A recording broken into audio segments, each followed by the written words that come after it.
Welcome to the Playing Hooky podcast with your hosts Rachel and Nathan, brought to you by UtilityMuffinLabs.com. Consistently rated adequate.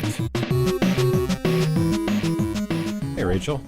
Hey Nathan, how are you? I'm good. I'm great. So I guess this is like a new thing we're going to do, right? Sure.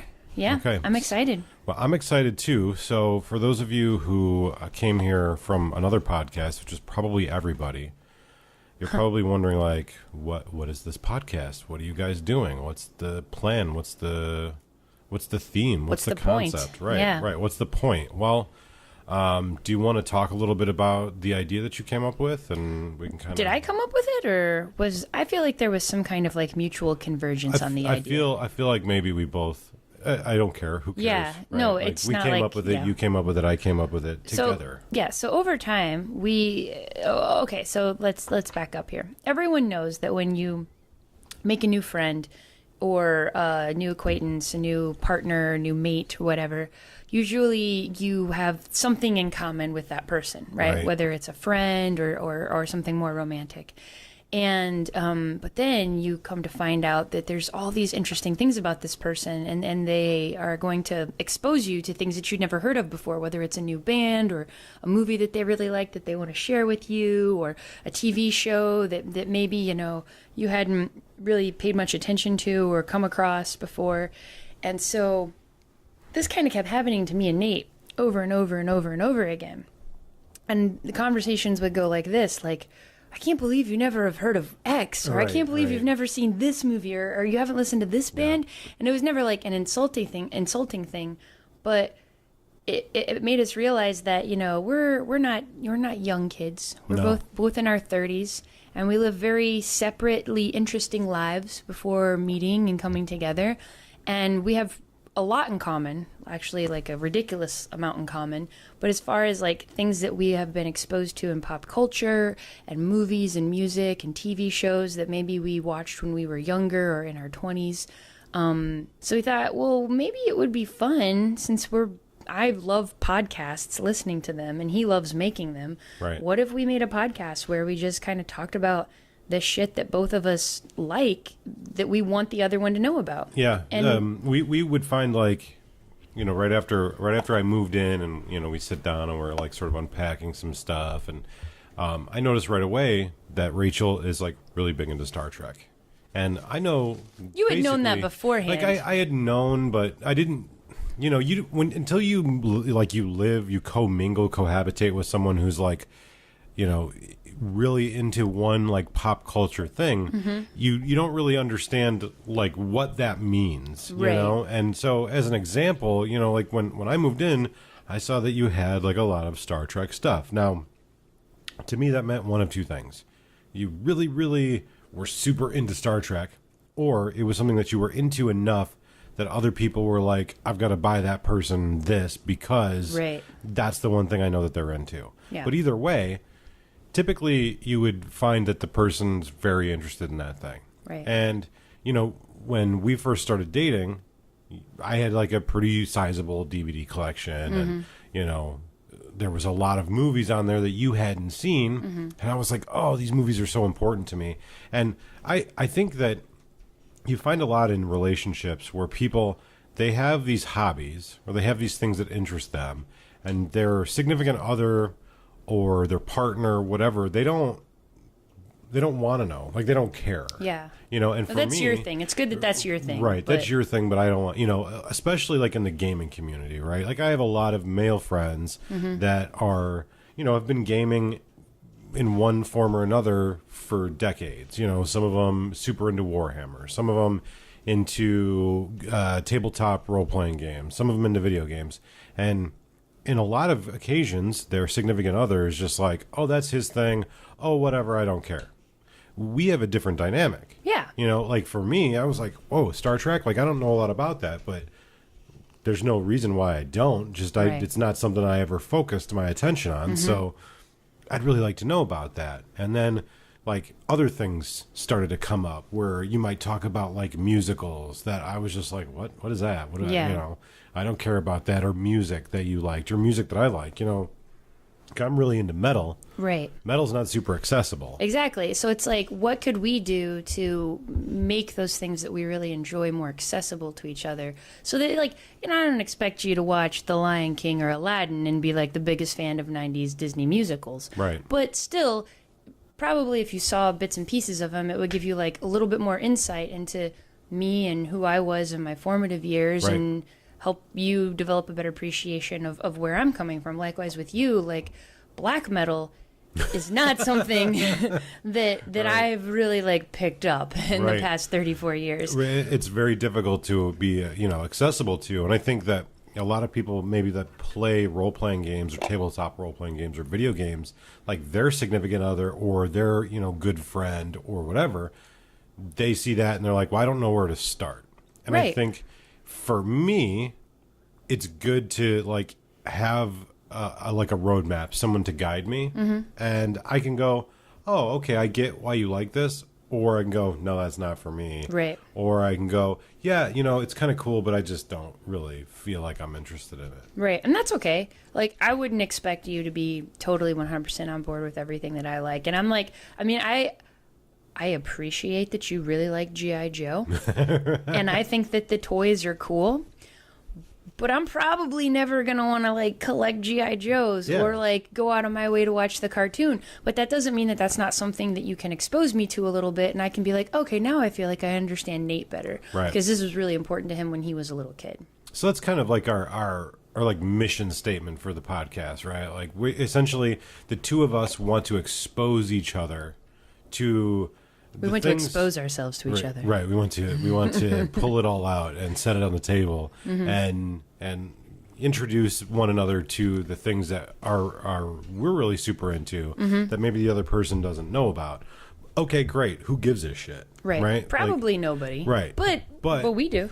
so how is this a potential podcast? Well, I think we kind of talked about like a formula that we were going to try to follow. Right. Like most podcasts, they don't necessarily follow that way unless they're like really heavily moderated. Right. And I don't know how deep we're going to get into that, or when the person that's standing above our kitchen table right. is going to stop walking. I don't know why they decided that they were going to start dancing right above our heads right now. Right. Or like what they could be doing that would require them to move that much. Yeah, so we live in an apartment, and a very small apartment. Right. It's a pretty small apartment. That's all right, but it's not so great when someone decides to hang out in the same room you're in, right above you, and meander about above your kitchen table. Yeah. So anyway, that being said, we're not wealthy people, and perhaps we've invested too much of our time and money in our weird pop culture habits, and not in like permanent housing without plywood floors and ceilings. But that's okay. Hey, what are you gonna do? That's not your problem. That's our problem. So let's talk a little bit about like the formula that we're gonna try to follow, to try to adhere to. Yeah. So we sat down a while ago before Gen Con, and we kind of thought maybe this would be a fun thing to do. But like all things, when you go to a con or when you go on vacation, everything gets put on hold until after you get back. So we sat down and we made a list of like all the stuff I like and all the stuff Nate likes, and that neither one of us really knew much about. So I think the idea is that every week we're going to like sit down together and watch a movie that I love, or maybe watch a TV show that Nate loves, or listen to some music, or give each other homework like, hey, listen to 5 songs by this band and let me know what you think. And then we'll get together sometime throughout the week when we both have time and record a podcast and maybe ask each other a couple questions, or do some explaining on it to kind of educate the other person on a little bit better. Yeah. And so I think the idea is that each podcast we would either, well, I'm not really sure what would work best. What do you think? Should we both come to the podcast with something? Yeah. Or should it just be like, this is Nate's week to have Rachel watch professional wrestling. This is Rachel's week to have Nate watch Friends. So I think that it would be really cool if the way that we did this podcast was like this.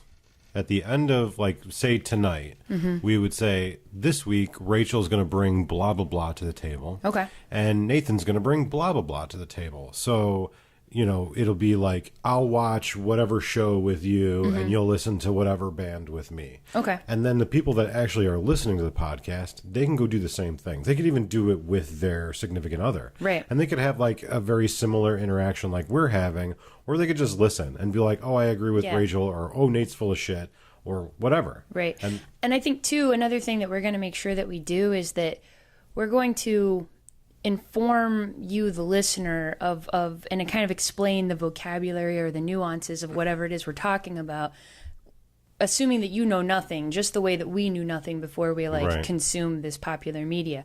Because I think one of the things that, and I listen to a lot of podcasts, and one of the things that I don't like about some of the review podcasts I listen to is, like, let's say I listen to a podcast that just reviews Star Trek Discovery, right? But the season is over, or there's a gap, and I don't actually listen to a podcast, so I'm not trying to call anyone out about Star Trek Discovery. But let's say that, like, the season ends, and then the podcasters are kind of in the off season, so they start reviewing other things that I don't know anything about, and then I kind of am like, well, I guess I don't really know anything about this thing. In review podcasts, the podcasters will review a standard thing, right? And then in the downtime, the off season, or when they finish the book, etc., they'll start reviewing other things that they find interesting. Well, maybe I don't know anything about those other things, like those TV shows they're picking up on Netflix, right? So those reviews aren't really meaningful to me, because while I might be a huge fan of Game of Thrones and listen to this Game of Thrones podcast, if they go off and review the entire season of Luke Cage on Netflix, well, I don't know anything about that show. I don't have time to watch that show. Maybe someday I'll watch it, but if they're giving like a shot-for-shot review of each episode, I'm not going to find that super enjoyable. So I think, like, the better thing to do with our time in this is, like, just, ask and answer some generic questions that kind of informs the other person and, a casual listener about whatever this pop culture thing is, and then kind of go from there. We want to talk about the different things that we enjoy, but mostly what I want to do is I want to expose Rachel, and, through virtue of transitive properties, expose everybody else to material that, I have an enjoyment of, that she may not have ever had the opportunity to experience, or just, maybe I want her to understand a little bit more of my nerdiness, and likewise, I want to understand, like, why does she like things? And I'll give an example. So, I had never watched the show Friends, ever, right? And when I started working out, the gym that I was working out at had little TVs above the treadmill. Mm-hmm. And of course I wore my headphones. I don't want to, and they want you to wear headphones or whatever when, so everybody's not hearing the TV. But their TVs were always tuned to like the CW or whatever. And like late at night it would play Friends. And so kind of randomly I started watching Friends with no sound. Mm-hmm. And at first I wouldn't pay attention. And then I found myself, like, at the end of the night, when I would go to the gym, I would look for the channel to make sure that Friends was on, because it, like, became this weird habit. But I wasn't really absorbing it. Right. I was still kind of like, meh, with the Friends. I don't really care. Yeah. There's nothing funny about it. Why would people enjoy this syndicated show that ran for 10 years? Millions of people liked it for 10 years. Right. And then a week ago, you were like, hey, watch this one episode. Yeah, because I think there was some reference, and I was like, oh, it's like that one time in Friends, like, oh, I don't remember. Okay, so there's this episode of Friends where Joey, who's kind of the dumb actor guy, and Rachel, who's the kind of like really pretty, the Ross and Rachel from, Rachel, the character Rachel from Friends, they both are talking about their favorite books. And I made some reference, like, Joey's favorite book is The Shining, but when it gets too scary, he, like, puts it in the freezer. Because, like, whatever, in his mind, if the book is in the freezer, away, right? It's far away, it's locked up in the freezer, like, it can't hurt him. But he's reread it over and over again. And Rachel's like, that's weird. And he's like, haven't you reread a book a bunch of times? And she's like, well, I guess Little Women. And so they kind of start throwing insults back and forth.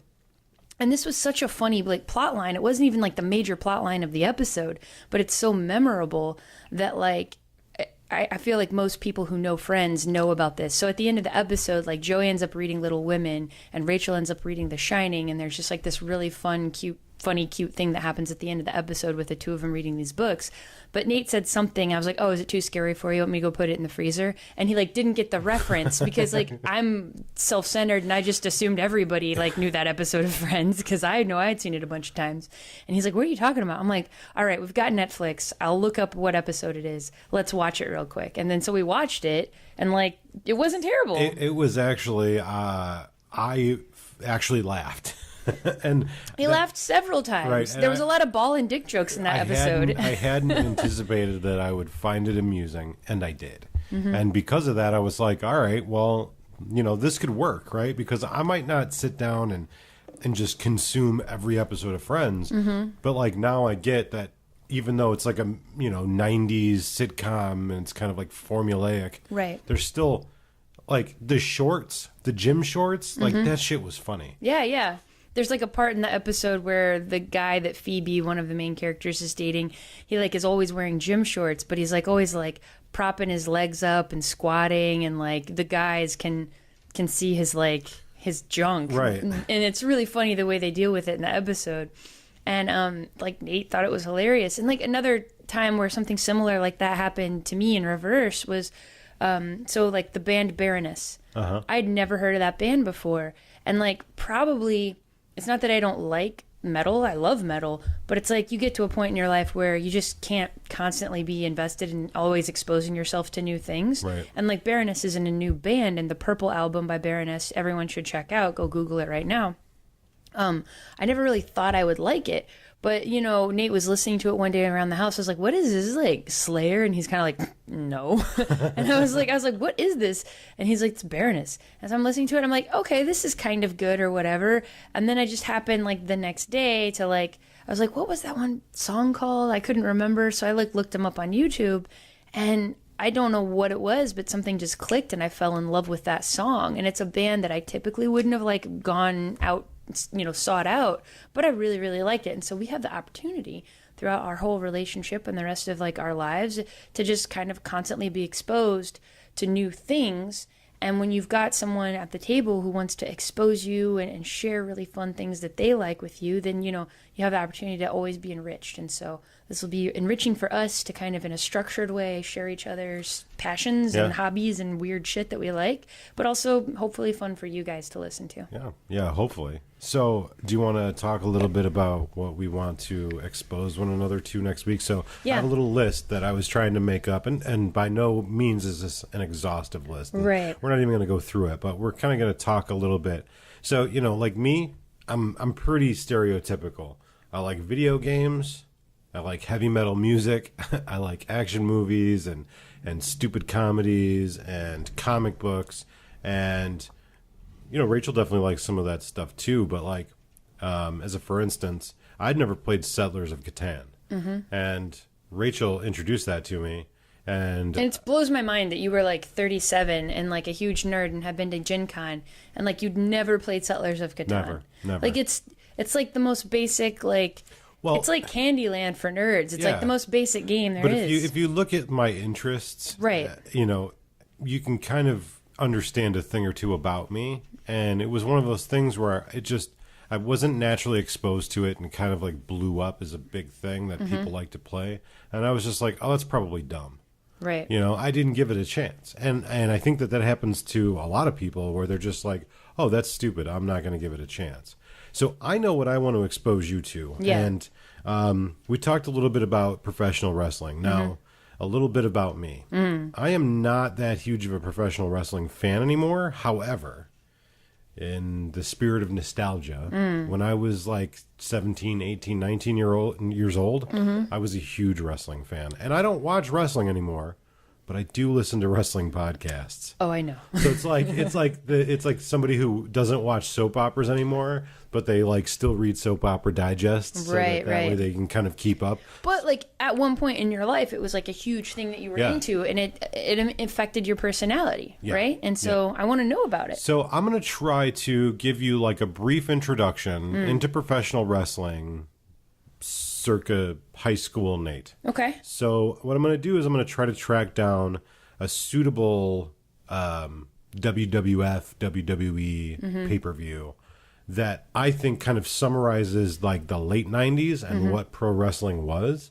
So my goal is to track down a copy of the 1998 Hell in a Cell with Mankind versus The Undertaker. Mankind was the guy that had the crazy mask. And I know who The Undertaker is. Okay. Because he was like really tall and like he was followed around by like a heavy guy who was really creepy. Pallbearer, yes. Pallbearer, okay. So you have some general cultural conception. osmosis, that's it. Yeah. So you have some idea. So what we're going to do, and I by no means am I saying that this is going to be good or that you'll enjoy it. Right. Or that you won't be like shocked and insulted by it, but I feel like having you sit down and watch it with me and just absorb it for what it is. You know, it's not today's wrestling by any stretch of the imagination. Right. Well, I don't know anything about today's wrestling, so.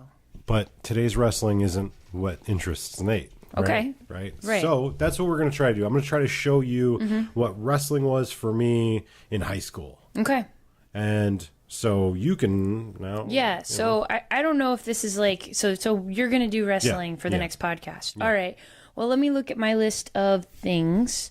Just trying to think of what I could reasonably get you interested in. So let's see here. Okay. So I've got some of these things are books. I don't want you to read a book for the first one or a part of a book. Now keep in mind, folks, we're a little stop-starty right now because this is the very first one, right? This is literally formulating while you're listening. Okay. Right? So let me just kind of read off the list and you let me know what you think would be complimentary to wrestling. So we've got a couple Disney movies. Yeah. A couple of my favorites. Now, just so everybody's aware, Disney movies, like traditional Disney movies, I've pretty much never bothered to watch any of them. Yeah. I wasn't really a Disney fan as a kid. Have you seen The Jungle Book? I've seen like the 1950s Jungle Book or the 1960s, whenever it came out. I've seen that. I saw that when I was a kid. So you have seen it? Yeah. Okay. Yeah, I've seen the original Jungle Book. Did you like it? I mean, I was a kid. Okay. Like I was a kid, so I guess. But it didn't make like a huge impact on you. It's not. Left what about The Lion King? I have never seen The Lion King. Holy shit. What about Aladdin? I have never seen Aladdin. All right. Well, I think I'm going to have to chew on that a bit and figure out which one of those two movies I should get you to watch. You know, I feel like The Lion King is a little heavier, to be honest. But it's like, I feel like if you were 10 years old in 1994, there were two movies that meant everything to you, and that was The Lion King and Jurassic Park. Aladdin is a little bit more fun and campy, but it could be also a little bit of a bummer because of the Robin Williams connection. So I'm going to think about it, but I think I'll either have you watch The Lion King or Aladdin, and you let me know, and we can talk about it. Maybe both if we have time. But I don't know, do you want to go over some of the other things that are on your list for me? Yeah. To go into a little bit more depth on? So, as I had said earlier, I'm big into action movies, and one of my all-time favorite action movies is Die Hard. Right. And that was one of the things, like, when we first started dating. Yeah, that was literally, like, the first time that we hung out. Like, it was kind of like, hey, you want to come back to my place and watch a movie? Like, it was the first movie we watched together, because you were like, well, like, what about Die Hard? Like, that's a movie that, like, I think Nate's idea was like, oh, you know, it's like a movie that, like, I've seen a bunch of times. She's seen it before. Like, if we start making out in the middle, like, neither one of us is going to miss anything. But I was like, oh, I've never seen it. And you were like, it was like I could hear the record screech. It was like, yeah. And you're like, okay, we're watching Die Hard. Like, and we sat down, we watched the whole thing. It was the first time I'd ever seen it. But you've probably seen it as many times as you are years alive. So. Yeah, I've probably watched it more than that. Die Hard, I watch at least once every Christmas season because I'm such a nerd. It's my favorite Christmas movie. Okay. And that's like up for debate whether or not it's a quote unquote Christmas movie. Right. But my criteria is, does it take place on or near Christmas? Right. If it does, and there's a Christmas tree in the movie, it's a Christmas movie. That's my criteria. So it's one of those movies like I've loved since I was a kid, and I probably saw it way too early. Like, you know, how we handle violence in this country is very different than how we handle sex. Right. Violence is way permissible way earlier. Right. So I saw it as a kid, loved it, and just continued to watch it over and over and over again. So I've seen it at least like 30, 40 times. Right. But you saw it, enjoyed it.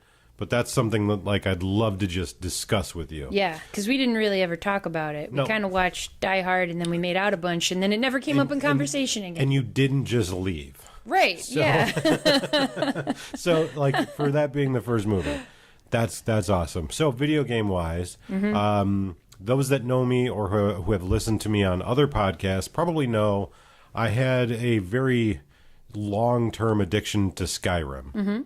And it is a video game that I thoroughly enjoy. I feel like if I had been exposed to Skyrim at the right time in my life, it could have ruined my life. Just hearing hearing you talk about it and hearing other people talk about it, like, I mean, it is literally, they built a whole entire world. Like, so I'm excited to learn more about it. Very much. So Skyrim, Fallout, Grand Theft Auto, those are like video games that I'd love to like have you sit down and play for a couple hours just so you can kind of like see like, hey, does it strike my fancy? Do you know why? It strikes mine. Right. Shadowrun, tabletop games. Like we already play Vampire the Masquerade together. But like Shadowrun is like advised for a close second in my favorite tabletop role-playing games. Yeah, and I'd love to learn more about that game. So that's something. You know, my obsession with G.I. Joe, my obsession with Deadpool, The Punisher, with Scarface, with Apocalypse Now, with the Dark Tower series. Like, these are all things I want to sit down and expose you to. And these are all things that I've not ever, like, really consumed. Like, I know, like, they're pop culture. Like, I know what Deadpool is. I know who the Punisher is. Obviously, I know what the Dark Tower series is and you know, blah, blah, blah. But I've never gone out of my way to be a fan. And, like, honestly, like, when friends of mine have tried to get me into new things, like whether it's like Doctor Who or Supernatural, they're like, oh, you would love Doctor Who, or you would love the show Supernatural. And I'm like, guys, I really don't need like one more thing to be into. Like, I have so much stuff that I like. I have so many like geekdoms. But it's like, if it's just like, you know, a quick little taste, you know, then, and it's something that we can share, then I don't have to be the expert, because I got an expert, you know, across the table from me. Absolutely. So. And, you know, with something like Supernatural, that's one of those things where, you know, if you watch an episode or two and you actually enjoy it, you can just throw it into the rotation, right? You know, it's like, oh, well, it's dinner time. Let's sit down and watch an episode of Supernatural. You know, it's not like something that you have to binge watch to catch up on, because it's not really, you know, Supernatural is not really like, oh my God, I have to follow the riveting story. It's kind of like a adult soap opera. You know, it's like the same reason why I like pro wrestling is why I like Supernatural. It's kind of dumb and it's kind of predictable, but it's also really fun. You know, it's like you don't have to take it super seriously to enjoy it. You know, and I think everybody needs that in their life. But I think that that's like what most of this stuff is, right? Yeah.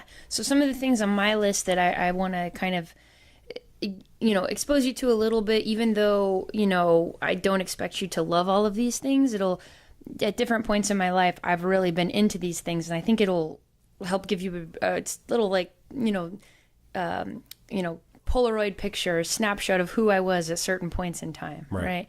So obviously the Aladdin and the Lion King. Hamilton, the musical, was something that, like, I just kind of fell in love with a couple years ago, and I'm not obsessed with it anymore, but there was like a solid 9 months where it was like every time I exercised, I was listening to Hamilton. Every time I like was in a car ride more than an hour or a plane flight, I was like, whoop, Hamilton, time to put Hamilton on. So I like totally like just got addicted to it. And when we were at Gen Con too, I think we were standing in line at Starbucks, and like you started singing something, and I'm like, what is she singing? And then I was like, oh, she's singing Hamilton. Yeah. Because that was like, I think that Starbucks was trying to cater to the nerds. So they put on like soundtracks to movies and musicals and stuff. So yeah. I love that they do that too. Yeah. I know, you know, it's like you can typically pick out like the normies from the nerds. Right. But the cool thing about Gen Con, just as a quick aside, is that it's very rapidly becoming like, you're the weirdo if you're not in on it, you know? Right. Like, I mean, it got to be kind of an old joke, but it was one that I made consistently all weekend. Like, every time we saw a quote unquote normie, I'd be like, oh, are you cosplaying as blah, blah, blah? Like, we were having lunch in a hotel, and there was a flight crew, like a whole flight crew that came in to stay at the hotel. And, you know, who knows what airline they were with or where they were coming in from. But they like looked around and they're like, oh yeah, the convention, like I've seen a lot of people in cosplay, and I heard them talking amongst themselves. I'm like, oh cool, are you guys like cosplaying a whole flight crew? Which one's playing the pilot? And like they kind of like chuckled and then, actually started a conversation with me. But then I saw we were walking around and there was a couple that were wearing like Colts jerseys, and I was like, oh, are you guys cosplaying Colts players? And like I think it went over their heads a little bit, but yeah. So anyway, this is not important. Nobody cares. Rachel, shut up. Anyway, back to the list. So Hamilton, Phantom of the Opera. Oh, eighth grade Rachel was like all about the Phantom of the Opera. Yeah, I know nothing about that. Oh, I was so dark. I know it exists. I was so dark and mysterious. The Rocky Horror Picture Show, a huge part of my life, ages 14 to 17. Which I will stand on record as saying I am willing to give a second chance. I mean... here's my experience. Yeah. 17-year-old Nathan, 18-year-old Nathan, whatever, somewhere around their high school age. Mm-hmm. Somebody throws it in, right? They're like, oh, Rocky Horror Picture Show, it's so awesome. And like within 15 minutes, I was like, oh, this is absolutely awful. Like, please turn this off. Yeah. Because it's just, I don't do musicals. I never have. Right. So what I think we should do is I think we should reserve this for October and see if I can find us a live show. Maybe not the Rocky Horror Picture Show where we go see the movie, but maybe a play like the Rocky Horror Show, because I've seen both. I've done both. And actually, if you get a good cast, the play is super duper fun. So then obviously Star Trek. I'd like to go over some Star Trek with you, get you on board, bring you up to speed. Any time to speak about Star Trek? Do I have any time to speak about Star Trek? What do you mean? I was like knocking at the door. Was that what? Like when like the Mormons come and they knock on the door. Oh, do you? Okay. I was not picking up what you were putting down. When you have to explain the joke. No, maybe I'm just like too dumb to get it. I'm like, I have all the time to talk about Star Trek. Like, what are you getting at? Like, of course. Like, how long do you want this fucking podcast to be? Do you want it to be 5-day long podcast? Because, bitch, I can make that happen. I love me some Star Trek. Okay, this is a guilty pleasure, a little embarrassing, but I was a big Linkin Park fan in high school. Mm-hmm. Huge. Bought all their stuff. Went to their concerts. So I'm going to make you listen to a little bit of Linkin Park. Not because I hate you, but just because I want you to understand where I was and what flavor of angry I was when I was 17. All right. Yeah.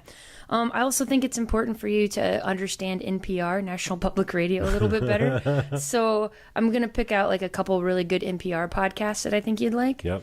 We'll probably revisit Settlers of Catan because you really only got a taste.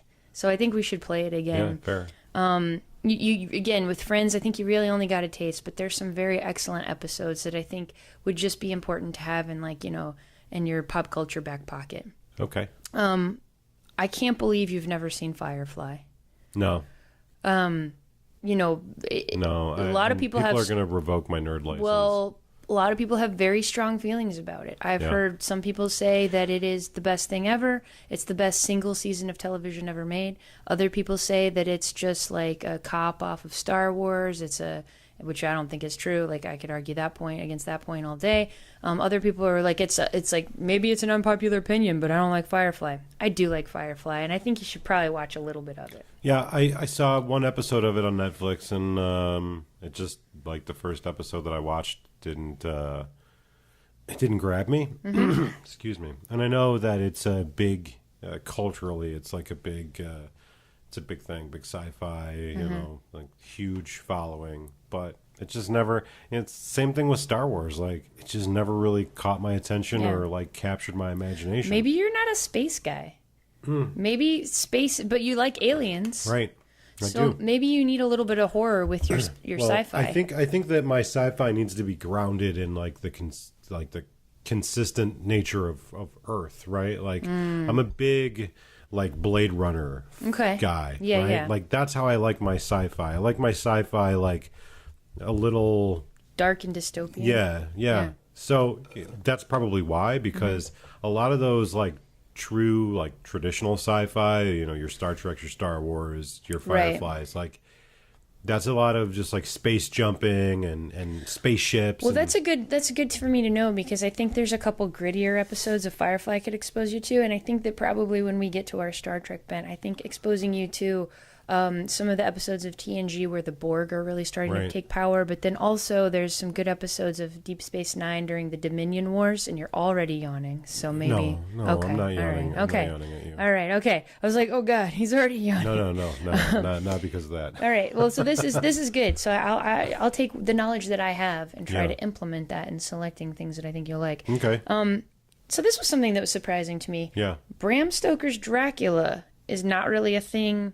You've seen the movie. I read the book in high school. You did read the book. Yeah. Did you see the movie? I saw not all of Bram Stoker's Dracula, the movie.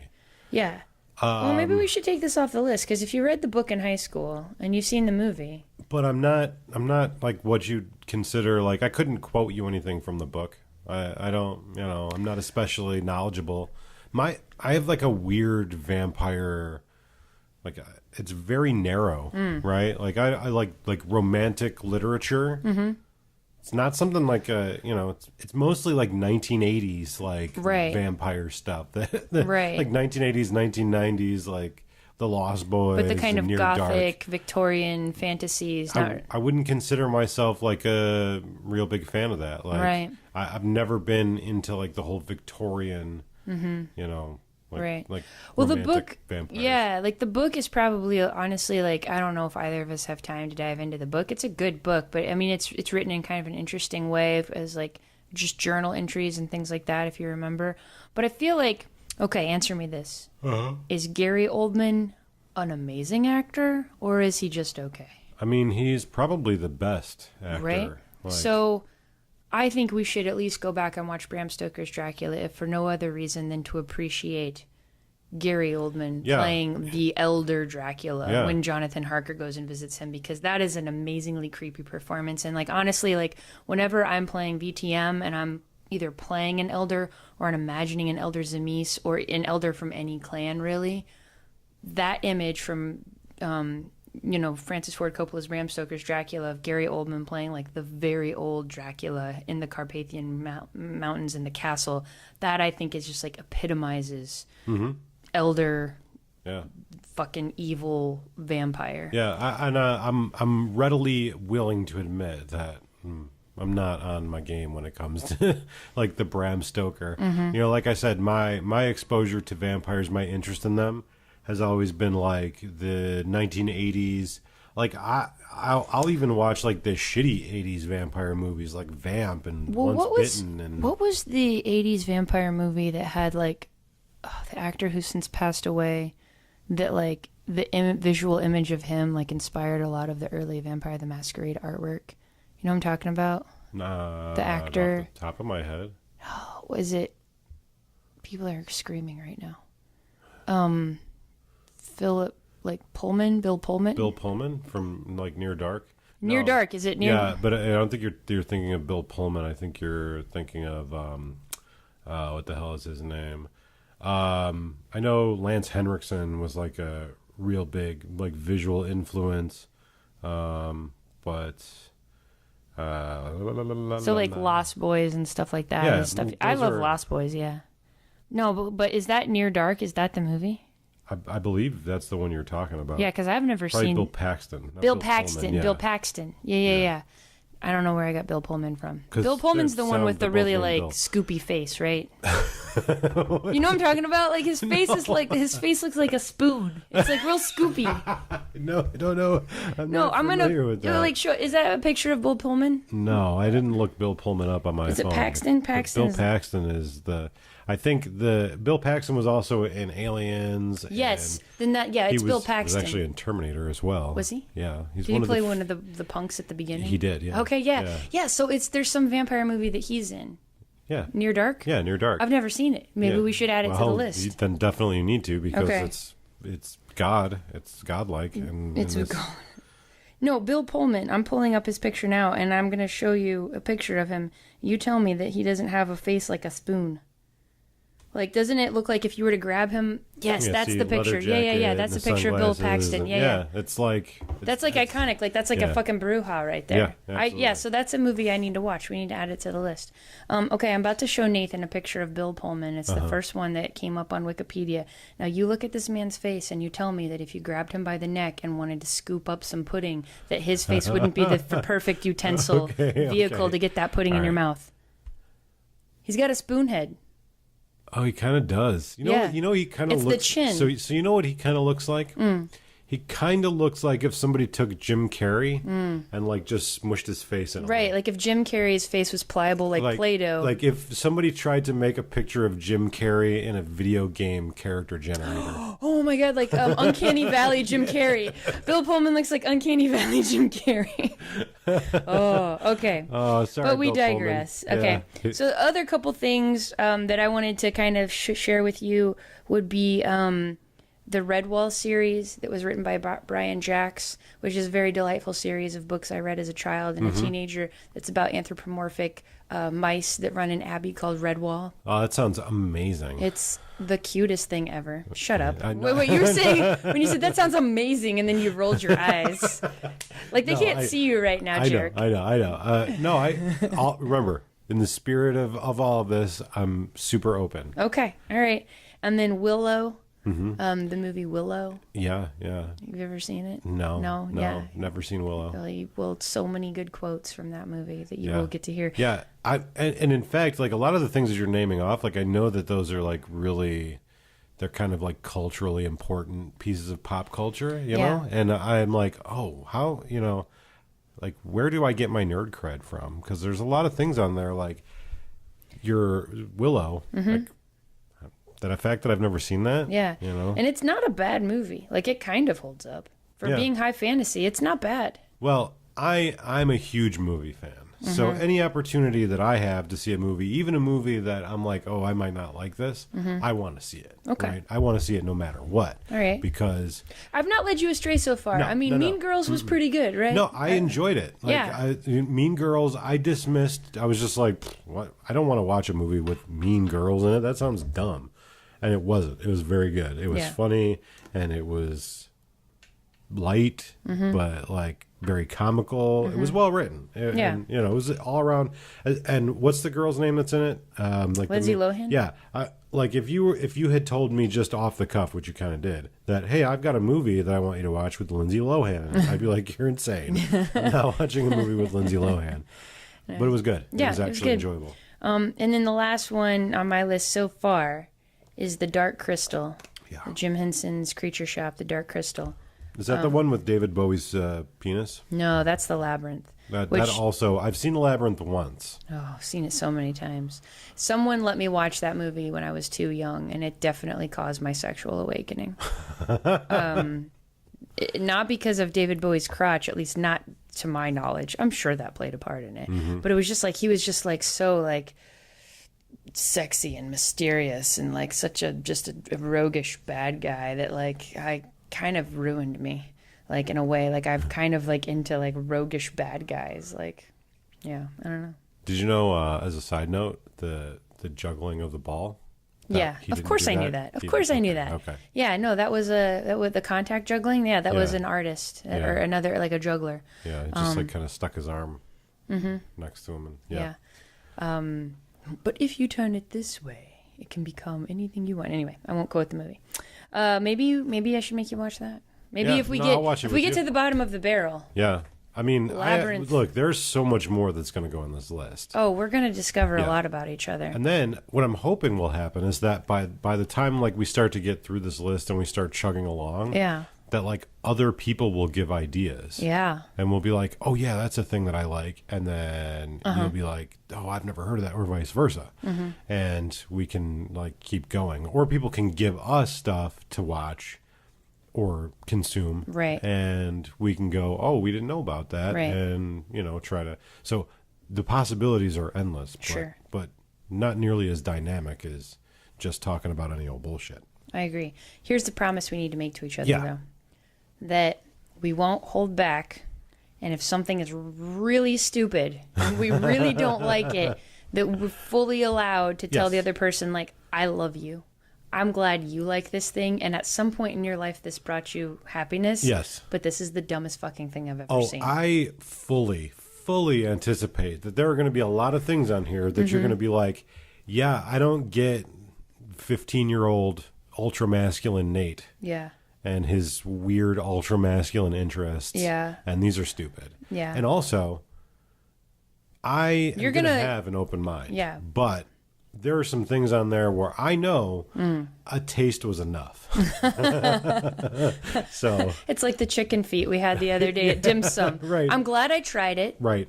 If I were starving, I'd definitely eat it. Yeah. If someone gave me a piece to be polite, I would eat the whole thing. Yeah. But it's not anything I need to ever try Yeah, again. to me it was like they took chicken bones, like a chicken leg bone, and they stripped of it all the meat, but just left like skin on there, and then they boiled it until the skin was like gelatinous and dipped it in hot sauce, and then they shrunk it down to tiny little bones, and they were like, "Here, this is food," and I was like, "It's not really." It's like it tastes a little bit like food, but it doesn't feel like food in my mouth. Right? It was Like just my like tongue knows what food feels like. it was like someone gave me bones to spit out. Like I was spitting them out for them. Like they Yeah. were like, "Oh, I'm too lazy to spit Yeah, these if that's bones out." if that's the case, it should have negative calories like celery or something. Like yeah. you've done so much work for very like, little reward. I was just like, I like gummed it, lipped it, and I was just like, this is not. That was like maybe there's a little meat. There wasn't any No. meat. It was just no meat. But what I will say, if you're gonna go to dim sum, or if you're gonna have chicken feet, right? If you've never had chicken feet before, doing it in a Chinese restaurant is probably your best bet because they were seasoned incredibly well. Oh, yeah, Like if you're yeah. gonna eat gelatinous chicken goo, eat it at a Chinese dim sum restaurant because the flavor's great. Right. It the tasted texture, not so yummy. much. Yeah. Yeah. And honestly, the texture didn't even bother me. It was just like there was no meat, and I was like, even if there had been just a tiny bit of meat, I could have understood it. But it was just like sucking jelly flavor off of hard ass bones, and they were Yeah. just like hard bones. So, anyways, if you've never had chicken feet, give it a try because Yeah. then you can say you've had chicken feet. It can be. It could be a thing that you've been missing out on for years. It's not, but But it could be. Well, it's like me with blue cheese. Like I hit a point when I was 29, 30 where I like had some blue cheese in a salad and I was like, oh, I'm not going to like this. It's got blue. And then I ate it and I'm changed my world. yeah. So maybe chicken feet is your Well, blue cheese. And I have to say, blue cheese is my blue cheese because I had a steak salad Yeah. at Gen Con. Yeah. At what restaurant? At Izzy and Harry's. Harry and Izzy's. Yeah. Sorry. So that's the place next to St. Elmo's. It's like, It's their sister yeah, it's restaurant. like St. Elmo's Light. Right. Yeah. And so we went there and we had lunch, and someone was buying lunch for me at a steakhouse, and I Mm-hmm. was like, I've been at a convention for 3 days, and I need some greens to Mm-hmm. Yeah. like get it all moving. Keep stuff moving. But I'm at a steakhouse. So instead of buying like a $30 steak, I'll just get like an $18 steak salad. I can kind of live with myself. It's still more than I'd want to spend for a meal at lunch. But, I felt like I wasn't taking too much advantage. Anyways, long story short, it was the best earthly created salad in the history of life. Right. It was fucking amazing. Yeah. And it had like the steak that was on the salad. I was like, if this is the steak they're using for the salad, They're just throwing on their salad to placate people. I Yeah. can't even imagine what like their dry aged steak was like because it was that good. But this salad had crumbled blue cheese in it, but it was the most delightful blue cheese I'd ever had. And like it was, if you had taken it out, the salad wouldn't have been as good. Right. And I don't like blue cheese. I don't like moldy cheeses. I don't like things that are earthy tasting. Oh my God, I love them. And this was just like with the dressing and the little chunks of like fried bacon and the little sliced little tomatoes and like all the dressing was like perfectly applied and it wasn't too much, it wasn't too little. It was like a chef made this salad, right? They thought of all of these things and how they balanced one another. And it was just like, oh my God, this is an amazing salad. And it's got blue cheese on it and I don't want to throw up. Right. In fact, I like it and I want it more. Right. And so, yeah, hopefully, you can have a salad that's got blue cheese on it that you like. Right. So to wrap things up, probably I anticipate this podcast, should we continue it, which I think we will. We'll see how it goes. There'll probably be a lot of segues. And if you're a fan of the Nerd Words podcast, this will be probably similar to that, and it'll be very conversational, but a bit more structured because we'll have specific topics every week. And hopefully I bring some feminine energy to our podcast. But even though this is kind of like Nate and Rachel's thing, we'd be totally open to maybe having other people on in the distant future to share what things that they want to kind of get us hooked on, because that's how we came up with the name of the podcast, like playing hooky, right? It's kind of a play on words where playing what kind of things were we into when we were kids, and then like getting you hooked on something, right? And then also this is a way for us to escape and play hooky from like the adulting bullshit we have to do every day and every week. You know, we can clean house together and do dishes together, but our 9-to-5 jobs keep us pretty busy. So it's important to make time for your significant other. And what better way to spend time with them than sharing something that you love? Yeah, absolutely. And for those of you who are discovering us for the first time, we have some other podcasts as well. We have one called Nerd Words.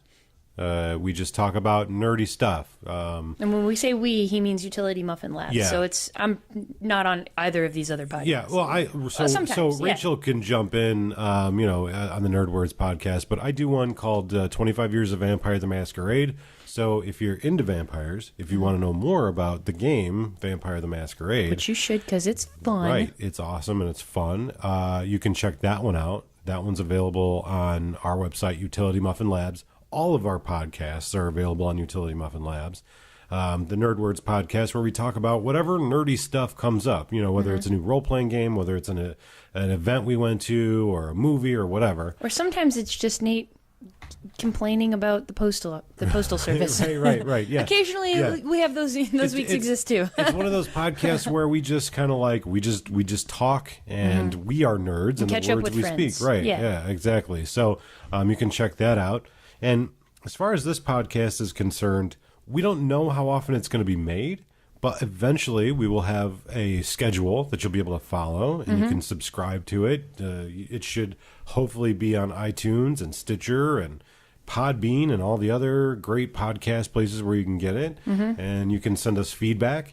And who knows, we may even, if we have time, post it up to the YouTube channel. Yeah, absolutely. Once we get like a video camera, once we get super awesome and have awesome equipment, we'll do more stuff. Right. Maybe we'll do live streams. We'll get on Rabbit and we'll watch a movie together and we'll talk about it live. Who knows? As long as my fucking car doesn't need any more repairs, right. we can start saving money for that. Right. So let me go check something really quick. Yeah, no problem. Nathan Seaver is checking a thing. He has gotten up from the table. After this, we need to go grocery shopping, 'cause there's no food in the refrigerator except for some old cilantro and a couple of eggs and half and half. Okay, so if you want to follow us, we are Playing Hooky Podcast on Twitter. The handle is @Hooky Podcast, HOOKY, Hooky. Playing Hooky, and the podcast can be downloaded, and you can check out some of our other cool stuff on utilitymuffinlabs.com. Yep. And until next time we'll be doing what? Pro wrestling and a Disney musical movie, probably Aladdin. So check back with us, and we'll see you then. Bye guys. Bye. Hey folks, this is Rachel from utilitymuffinlabs.com. If you enjoyed the Playing Hooky podcast, think about supporting us. For more podcasts, art, videos, and gaming, go to utilitymuffinlabs.com. Follow our podcast on Twitter @HookyPodcast, on Instagram and Facebook at our Utility Muffin Labs name, and support us on YouTube at Utility Muffin Labs. Check out our other gaming-related podcasts, 25 Years of Vampire the Masquerade and the Nerd Words podcast. Thank you all for your support. Utility Muffin Labs, consistently rated adequate.